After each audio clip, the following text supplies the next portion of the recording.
السلام عليكم ورحمة الله وبركاته. إن شاء الله النهاردة هنتكلم على العملات الورقية. تمام. العملات الورقية بأنواعها. أولا لازم نبقى عارفين كويس قوي إن كل ورقة بتفرق في إيه؟ في الحالة بتاعتها. يعني مثلا الورقة دي أنصر، دي حالتها أنصر، دي بتفرق، وبتفرق في التوقيع. يعني دي محي الدين إبراهيم، ماشي؟ لا، في أحمد زندو.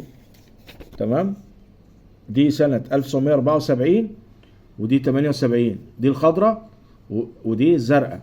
بص هنا النسر عامل ازاي، ده نسر، هنا الصقر. تمام. كل حاجة بتفرق. طيب نفس الربع اهو، ماشي، بس ده متبهدل قوي ومكتوب عليه، فحالته بتختلف. ده ممكن يعمل 5 جنيه، القطعة تعمل 5 جنيه. خلاص. الأحسن منه شوية اهو، ده ممكن يعمل 10 جنيه. تمام. الانسر ده 15 جنيه. تمام. توقيع احمد زندو 20 جنيه. عشان نبقى عارفين كل حاجه ليها سعرها. طب سيريال، يعني ايه سيريال؟ يعني انا النهارده مثلا ماشي كده بلاقي ايه 90 و89، ده الاثنين دول سيريال، 89 و90. طيب اخرها ايه 115 116، ده 2 سيريال. ماشي. هنا بقى 87 78 87 8 سيريال دول اهو. ماشي. هنا برضه سيريال من اول 52 ل 59، كل ده يعتبر سيريال ورا بعضه، بيختلف.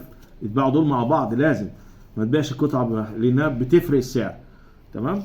ده نص جنيه. طيب احنا قلنا سعرهم، ده نص جنيه. ماشي اهو. ده ممكن يعمل له 10 جنيه. واحد زيه اهو بس مكتوب عليه. تمام. يعمل له 5 جنيه 7 جنيه. ده الفرق. هنيجي للجنيه بقى.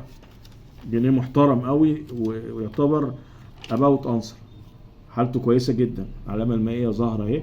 تمام. مارس 1978. ده كده يعمل له 15 جنيه. تمام. نيجي هنا جنيه توت. جنيه توت هنا في عندي دلوقتي الجنيه توت ده فيه اصدارات كتير قوي. طيب يعني اول اصدار مثلا اهو، مثلا عند معانا اهو 57، ده كله ده ليه سعر وحالته ليها سعر. ماشي. 57 ده ممكن يعمل له 25 جنيه. طيب 61، 61 ده ممكن يعمل له لو حالته بقى كويسه زي اخوه. تمام. 25. ده 61 برضه، ده حالته احسن، في حدود برضه 20 25. 67 ده جنيه النكسه طبعا 67. ماشي. هو برضه يعني برضه هنا كل واحد بقى، عبد الحكيم الرفاعي، وهنا سعد الحليم المصري، وفي هنا مش باين المحافظ طبعا، بس كل محافظ معروف. هو هنا مش واضح نفس الظهر اهو، بس طبعا الحالة هنا بتفرق. يعني هو من 20 ل 25 جنيه الجنيه ده. تمام. نيجي بقى لجنيه تحفة تحفة، يعني اسمه جنيه فاروق. ده حاجة مش أي حاجة. ده البنك الأهلي المصري أتعدى أن أدفع عند الطلب لحامل هذا السند. أصدر المؤرخ 1898. ده اسمه جنيه فاروق. تمام. ده لو حالته كويسة قوي يعمل له حوالي 200 جنيه لو حالته كويسة. تمام. بيفضل يقل يقل لما يوصل ايه مثلا يعني لحد 50 60 جنيه. تمام. جنيه السند اسمه جنيه السند برضو توت. وتعاد ان ادفع عند الطلب مبلغ جنيه مصري واحد لحامل هذا السند، اصدر مقتضى المرسوم العالي المؤرخ في 1898 على البنك الاهلي المصري. تمام. وده ظهره البنك الاهلي المصري، ده ظهره.